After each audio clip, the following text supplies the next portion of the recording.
وہ سرحد سے ہٹ کر اپنے علاقے میں واپس آ گیا تھا۔ اس نے الجائی خاتون اور ننھے جہانگیر کو بھی لانے کے لیے ایک دستہ گرم سیر بھیج دیا تھا۔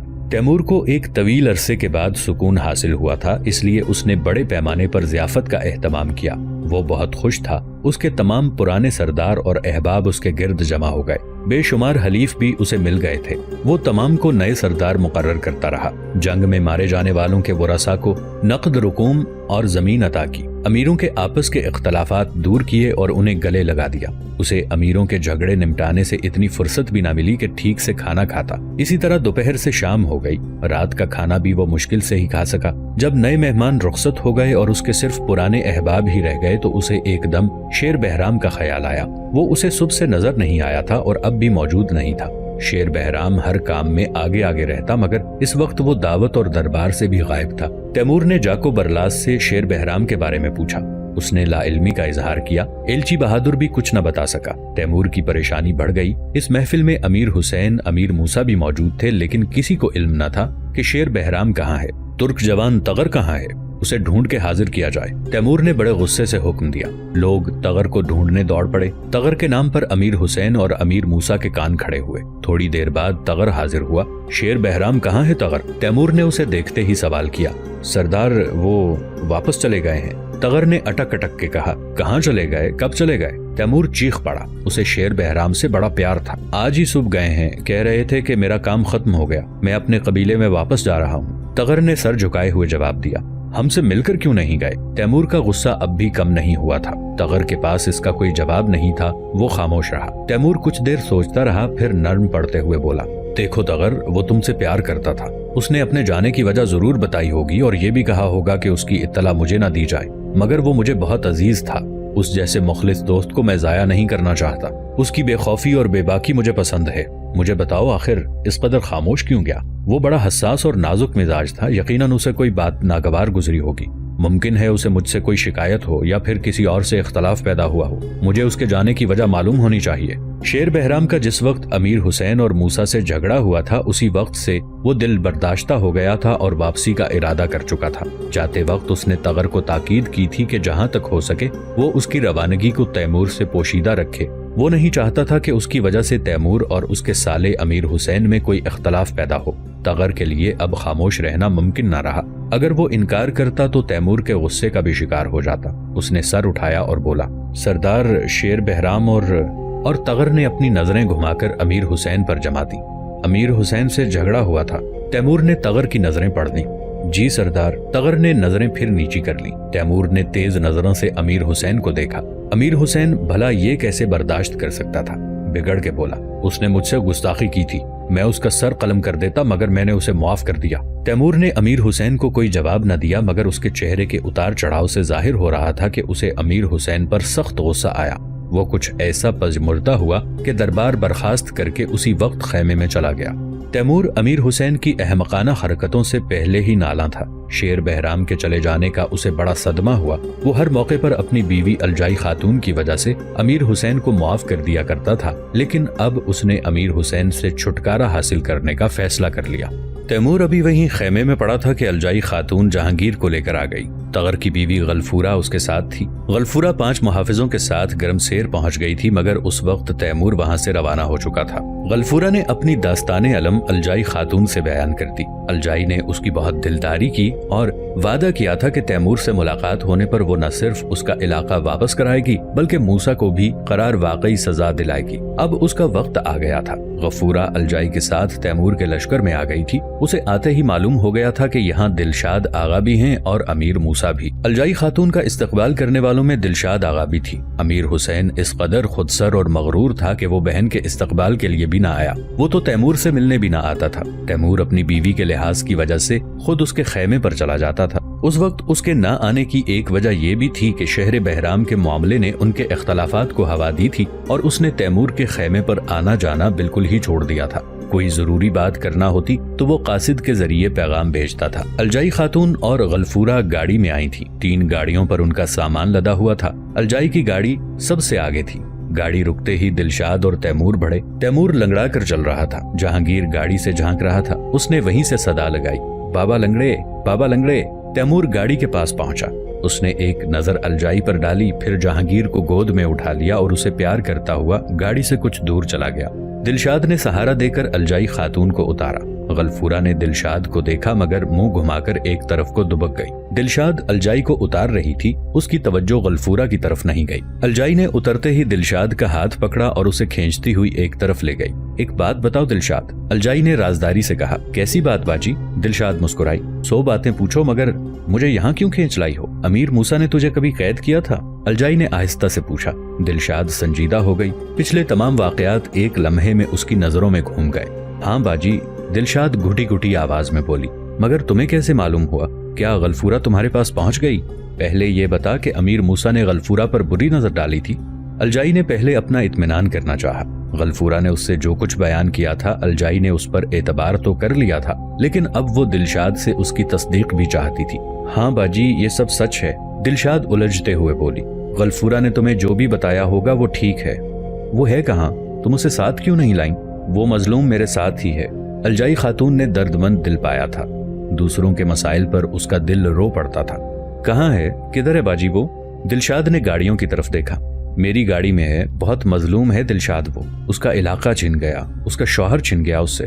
الجائی اور نہ جانے کیا کیا کہتی رہی، لیکن دلشاد نے اس کی کوئی بات نہ سنی اور غلفورہ غلفورہ پکارتی ہوئی بھاگ کر گاڑی کے پاس پہنچ گئی۔ غلفورہ گاڑی سے اتری اور دوڑ کر دلشاد سے چمٹ گئی۔ غلفورہ سسکیاں بھرنے لگی، دلشاد کے بھی آنسو نکل آئے۔ الجائی آہستہ آہستہ ان کے پاس آ گئی۔ غلفورہ، خدا کا شکر ہے کہ تو خیریت سے باجی کے پاس پہنچ گئی۔ دلشاد نے اسے تسلی دیتے ہوئے کہا، ہم تو تمہارے لیے سخت پریشان تھے۔ خاتون آغا، جس نے محبت کا سلوک میرے ساتھ کیا ہے اسے میں زندگی بھر نہیں بھلا سکوں گی۔ غلفورہ نے آنسو پہنچتے ہوئے کہا، میں الجائی باجی کی طبیعت سے واقف تھی، اسی لیے میں نے تمہیں گرم سیر بھیجا تھا۔ دلشاد نے احسان مند نظروں سے الجائی کو دیکھا۔ اگر تم اور تغر اس زمانے میں ہماری مدد نہ کرتے تو ہم جنگلوں اور پہاڑوں میں بھٹکتے رہتے اور پھر ایک ایک کر کے مغلوں کی تلواروں کا لقمہ بن جاتے، مگر امیر موسیٰ نے جس احسان فراموشی کا ثبوت دیا تھا وہ کبھی بھلائی نہیں جا سکتی۔ اس کے ساتھ ہی میں تمہارا احسان بھی کبھی نہیں بھول سکتی۔ اب ان باتوں اور ان دنوں کا ذکر نہ کیجیے ملکہ کابل، غلفورہ دلگیر لہجے میں بولی۔ مجھے خاتون آغا جیسی مشفق خاتون اور آپ جیسی قدردان مل گئیں، مجھے اور کیا چاہیے؟ بس کسی وقت تغر کا خیال آتا ہے تو تغر زندہ ہے غلفورہ؟ دلشاد کو جیسے یاد آ گیا۔ تغر زندہ ہے؟ غلفورہ اور الجائی کے منہ سے ایک ساتھ نکلا۔ ہاں زندہ ہے الجائی باجی، دلشاد نے زور دے کر کہا۔ ظفر نے اپنی بہادری سے سردار تیمور کے دل میں جگہ پیدا کر لی ہے۔ اس ترک جوان نے مغلوں کے سپہ سالار کے بیٹے کو میدان جنگ میں زیر کر کے گرفتار کیا تھا۔ سردار تیمور اس پر بہت مہربان ہیں، میں ابھی اس سے ملواتی ہوں۔ غلفورہ کے باغ جوانی پر جیسے دوبارہ بہار آ گئی۔ وہ تغر کی طرف سے بالکل مایوس ہو چکی تھی۔ تغر کی سلامتی کی خبر سن کر اس کا دل خوشی سے بلیوں اچھلنے لگا۔ تیمور اپنے خیمے میں پہنچ چکا تھا۔ یہ تینوں پہنچی تو پوچھا، باہر کیا کر رہی تھی تم لوگ؟ سردار تیمور اطمینان رکھیں، ہم آپ کی بیوی کو کہیں بھگا کر نہیں لے جائیں گے، دلشاد نے برجستہ کہا۔ تیمور جھینپ سا گیا۔ الجائی بولی کہ تو خود ہی میرے بھائی کو لیے بھاگتی پھرتی ہے، کسی اور کو کیا بھگائے گی؟ الجائی خاتون نے اپنے طور پر دلشاد کو منہ توڑ جواب دیا۔ دلشاد تو شوخی اور چنچل پن میں مشہور تھی، فوراً بولی، تو کیا میں آپ کے پاس آ جاؤں، اسی خیمے میں رہا کروں؟ الجائی اس شوخ جملے سے گھبرا گئی اور بولی کہ میں کب منع کرتی ہوں، مگر میرا بھائی اکیلا ہو جائے گا۔ یہ لڑکی کون ہے الجائی؟ تیمور نے دخل دیا۔ اس کی نظر غلفورہ پر پڑ گئی تھی جو دلشاد کے پیچھے سر جھکائے بیٹھی تھی۔ ممکن ہے تیمور نے بات کا رخ بدلنے کے لیے یہ سوال کیا ہو۔ دلشاد نے لمبی سانس لیتے ہوئے کہا، یہ معصوم اور مظلوم غفورہ ہے، امیر موسیٰ کا زخم خوردہ شکار۔ الجائی خاتون نے دیکھا کہ دلشاد جذباتی ہو گئی ہے اور اگر اس نے اس المناک واقعے کی تفصیل بتائی تو شاید تیمور بھڑک اٹھے اور ممکن ہے کہ خانہ جنگی شروع ہو جائے۔ اس لیے اس نے خود غلفورہ اور تغر کی دردناک داستان مختصر الفاظ میں تیمور کے گوش گزار کی۔ تیمور بار بار پہلو بدل رہا تھا، اس کے چہرے پر کئی رنگ آئے اور گئے۔ الجائی خاموش ہوئی تو تیمور نے دلشاد کو گھورتے ہوئے کہا، دلشاد تعجب ہے، تم نے اتنے اہم واقعے کا مجھ سے ذکر تک نہیں کیا، اور تغر کتنا باحوصلہ جوان ہے کہ غم کا اتنا بڑا داغ سینے میں چھپائے میدان جنگ میں داد شجاعت دیتا رہا۔ تغر کو میں نے روک دیا تھا، دلشاد نے بتایا۔ جس وقت امیر حسین ہمارے پاس آئے تو ان کے جسم پر چیتھڑے لگے تھے، لیکن امیر موسیٰ نے اس وقت امیر حسین کا شاہانہ استقبال کیا۔ اس سے میں اپنا غم بھول گئی، میں نے امیر حسین کو بھی اس کی خبر نہیں ہونے دی۔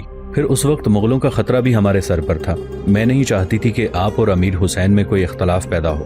امیر حسین امیر موسیٰ پر اندھا اعتماد کرتے ہیں، وہ امیر موسیٰ کی حمایت کرتے اور بات بگڑ جاتی۔ اب آپ फतेह हैं, आपके पास बेपनाह ताकत है, जैसा चाहे कर सकते हैं। हम तुम्हारे साथ पूरा इंसाफ करेंगे खातून।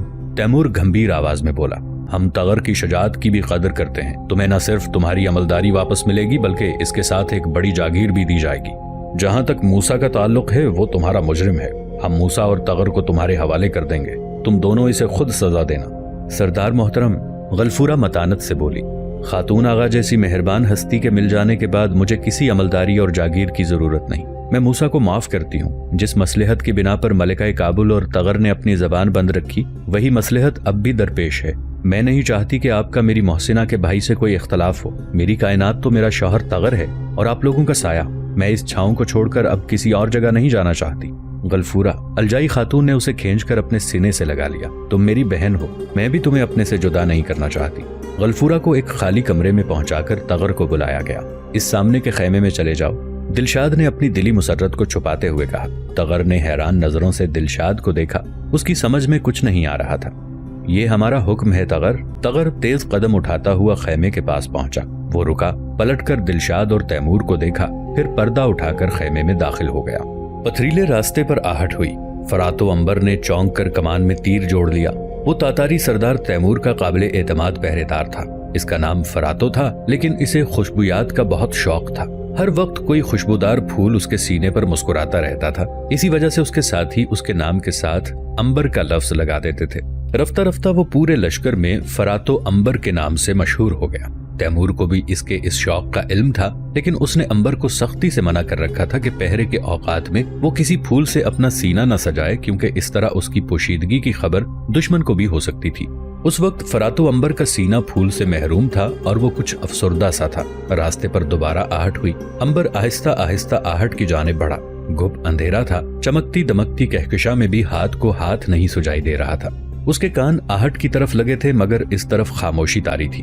अंबर का पहरा मुगलों और तातारियों की सरहद के शिमाल में मशहूर मैदान कब्बी मतन की मगरबी पहाड़ियों पर था। जिस उबरी हुई चट्टान के पहलू में वो खड़ा था, वहां से मुगलों के खेमे के आगे जलते अलाव से उड़ती हुई चिंगारियां साफ नजर आ रही थी। तातारियों का लश्कर जनूबी हिस्से में था और चट्टान की वजह से उसकी नजरों से ओझल था। सुबह दोनों लश्करों के टकराने का इम्कान था। रात को भी शबखून मारा जा सकता था, इसलिए अंबर ज्यादा चौकन्ना था। रास्ते पर फिर आहट हुई। कोई ऊपर आ रहा था। अंबर ने चिल्ला ढीला करके तीर निकाला।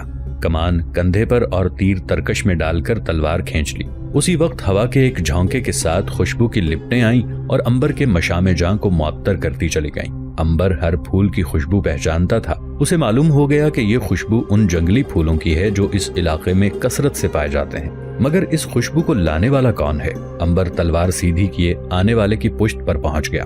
खबरदार, ना कोई कदम आगे बढ़े, ना कोई आवाज निकले। अंबर ने तलवार की नोक उसकी पुश्त से लगाते हुए सरगोशी की। चलने वाला रुक गया। तलवार मेरे हवाले कर दो, अगर खंजर है तो वो भी, अंबर ने हुक्म दिया। मैं खाली हाथ हूँ, जवाब में एक नर्म नाजुक आवाज सुनाई दी। अंबर ने तलवार हटा ली। क्या तुम औरत हो? उसने आहिस्ता से पूछा। क्या आवाज से मैं मर्द मालूम होती हूँ? अंबर इस बरजस्ता जवाब पर शर्मिंदा सा हो गया। क्या तुम मुगल हो? उसने दूसरा सवाल किया। यही सवाल मैं तुमसे करना चाहती हूँ। नौवारद की आवाज में सतार की झनकार थी। मैं सूरत से तुम्हें क्या मालूम होता हूँ? अंबर ने भी उसी अंदाज में जवाब दिया, लेकिन फौरन ही उसे अपनी गलती का एहसास हो गया। जब वो खुद औरत को न पहचान सका था तो औरत उसका चेहरा क्या नजर आता। फिर वो बात बनाने के लिए जल्दी से बोला, मेरा मतलब है क्या तुम मुगलों की हमदर्द हो? मेरा बाप मुगल है, औरत ने बेधड़क जवाब दिया। इसके साथ ही उसने अपने सर को जुम्बिश दी और सर के बालों में सजे गजरे से खुशबू का एक भभका उठा और अंबर झूम कर रह गया। मैं तुम्हें गिरफ्तार करने पर मजबूर हूँ ऐ खुशबूदार औरत। अंबर ने तलवार की नोक फिर उसकी पुश्त से लगा दी। मैं खुशबूदार हूँ? औरत हंसी। हाँ, तुम्हारे जिस्म से फूलों की खुशबू आ रही है, अंबर ने कहा, और मुझे फूल बहुत पसंद हैं। औरत कहने लगी कि मैंने बालों में गजरा लगा रखा है तातारी पहरेदार। कहने लगी कि तुम्हें खुशबू पसंद है तो मेरे साथ चलो, मैं तुम्हें फूलों से लाद दूंगी। मुझे बहकाने की कोशिश मत करो, अंबर जरा सख्ती से बोला। मैं समझ गया, तुम मुगलों की जासूस हो। अब तुम मेरी हिरासत में हो, तुम्हें मेरे साथ मेरे लश्कर में चलना होगा। औरत ने कहा कि मैं तुम्हारी शुक्रगुजार हूँ, तुमने मेरी मुश्किल आसान कर दी। मुझे अपने सरदार के पास ले चलो, मैं उन्हें एक अहम पैगाम देना चाहती हूँ। पैगाम? अंबर ने हैरत से कहा। तुम मुगलों का पैगाम लेकर आई हो? औरत कहने लगी कि तुम बहुत भोले हो पहरेदार, मुगल औरतों पर भरोसा नहीं करते। मैं अपनी माँ का पैगाम तातारी सरदार को पहुंचाना चाहती हूँ। अगर तुम्हारे सरदार ने मेरी माँ के मशवरे पर अमल किया तो शायद बच जाए, वरना उसे शिकस्त होगी और बड़ी तबाही फैलेगी। क्या कह रही हो तुम? अंबर को गुस्सा आ गया। तू तातारियों की शिकस्त की पेशगोई कर रही है? क्या पैगाम लाई है तू? औरत कहने लगी कि मैं तुम्हें नहीं बता सकती। अच्छा, मैं कुछ नहीं जानता। अंबर परेशान हो गया। मगर तुझे छोड़ूंगा नहीं। अंबर ने औरत का हाथ पकड़ लिया। औरत कहने लगी कि मेरा हाथ छोड़ दो पहरेदार। मेरे कबीले में दस्तूर है कि अगर कोई मर्द किसी लड़की का हाथ पकड़ ले तो उसे उसी लड़की से शादी करना पड़ती है। तुम्हारी अभी शादी नहीं हुई? अंबर ने रुक कर पूछा। लड़की कहने लगी कि नहीं, हमारे यहाँ शादीशुदा औरतें गले में हाथ डालती हैं और कंवारी लड़कियां बालों में गजरे लपेटती हैं। हम जादूगरों का यही दस्तूर है। तुम जादूगर हो? अंबर ने घबरा कर पूछा। लड़की का हाथ उसके हाथ से छूट गया। लड़की उसके साथ चलते हुए बोली कि मेरा बाप जादूगर है, मगर मेरी माँ जादू पसंद नहीं करती। लेकिन मैं तुम्हें ये सब कुछ क्यों बता रही हूँ? मैं तो तुम्हारा नाम भी नहीं जानती। अंबर ने जल्दी से कहा। और तुम्हारा नाम? लड़की ने बताया कि उसका नाम तोरकीना है। तुम्हारी बातें बड़ी दिलचस्प हैं तोरकीना। क्या मैं तुम्हारा हाथ पकड़ सकता हूँ? लड़की कहने लगी कि अब तुम मेरा हाथ पकड़ोगे तो मुझे अपने गजरे उतारकर तुम्हारे गले में डालना होंगे और फिर। तोरकीना ने अपना जुमला अधूरा छोड़ दिया। फिर क्या होगा? तोरकीना ने बेझिझक कहा कि फिर तुम मेरे शौहर हो जाओगे। लेकिन ये कैसे हो सकता है? अंबर की गिरफ्त बिल्कुल ढीली हो गई। हमारे यहाँ पहले निकाह होता है, फिर दुल्हन रुखसत होकर घर में आती है। लड़की कहने लगी तो मैं कब तुम्हारे गले पड़ रही हूँ? तोरकीना ने झटका देकर अपना हाथ छुड़ा लिया। कहने लगी कि मैं तो अपने कबीले का दस्तूर बता रही थी। मैं शक्लो सूरत की भी ऐसी बुरी नहीं हूँ कि लोग मुझे पसंद ना करें। फिर शादी क्यों नहीं की? किसी मर्द का हाथ पकड़ लिया होता। अंबर ने उसे छेड़ा। तोरकीना मसनूई गुस्से से बोली कि मैं क्यों किसी का हाथ पकड़ने लगी? हाथ तो मर्द पकड़ते हैं। सब मुझे हासिल करना चाहते हैं, लेकिन माँ नहीं मानती। वो तुम्हें किसी बड़े मुगल सरदार के हवाले करना चाहती होगी। अंबर ने फिर तंज किया। तोरकीना कहने लगी कि उसे मुगलों से नफरत है। अंबर, मेरी माँ एक खुदा को मानती है। मेरा बाप उसे उठा लाया था और जबरदस्ती उससे शादी कर ली थी। दोनों बातें करते हुए पहाड़ी के दूसरी तरफ पहुंच गए। उधर तातारी लश्कर खैमाजन था। जगह जगह पहरेदार सवार अंबर को रोकते। अंबर अपना नाम बताता और तोरकीना को साथ लिए आगे बढ़ता रहा। तातारी लश्कर के खैमों की कतारें शुरू हो गई थीं। एक खैमे के आगे बड़ा अलाव रोशन था। उसकी रोशनी में अंबर ने तोरकीना की तरफ देखा और देखता ही रह गया। वो जंगली दोशीजा बेहद खूबसूरत थी। क्या देख रहे हो अंबर? तोरकीना मुस्कुराई।